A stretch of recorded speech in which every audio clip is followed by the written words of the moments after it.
দক্ষিণী সিনেমার জনপ্রিয় অভিনেত্রী সামান্তা রুথ প্রাভু এবার হাজির হচ্ছেন এক ভিন্ন রূপে। ফ্যামিলি ড্রামা, আবেগ আর দুর্দান্ত অ্যাকশনের মিশেলে নির্মিত তেলেগু সিনেমা মা ইন্তি বাঙ্গারাম, যা ঘিরে ইতিমধ্যেই তৈরি হয়েছে ব্যাপক আগ্রহ। সংসার সামলাতে অদক্ষ, রান্নাবান্নায় অনভিজ্ঞ এমনই এক সাধারণ গৃহিণীর চরিত্রে দেখা যাবে সামান্তাকে। তবে তার এই সাধারণ পরিচয়ের আড়ালেই লুকিয়ে আছে এক রহস্যময় অতীত, যা গল্পের মোড় ঘুরিয়ে দেবে সম্পূর্ণ ভিন্ন দিকে। অতীত থেকে ফিরে আসা এক ভয়ঙ্কর শত্রুর মুখোমুখি হয়ে শান্ত স্বভাবের এই পুত্রবধূর রূপ বদলে হয়ে ওঠেন এক অপ্রতিরোধ্য যোদ্ধা।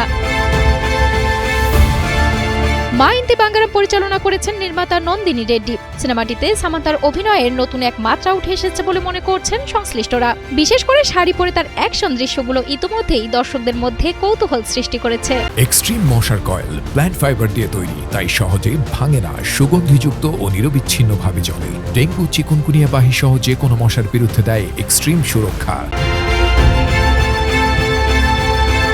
সিনেমাটিতে আর অভিনয় করেছেন গুলশান দেবাইয়া ও দিগন্তর, আর প্রতিটি দৃশ্যে বাড়তি আবেগ ও উত্তেজনা যোগ করেছে সন্তোষ নারায়ণের আবহ সঙ্গীত।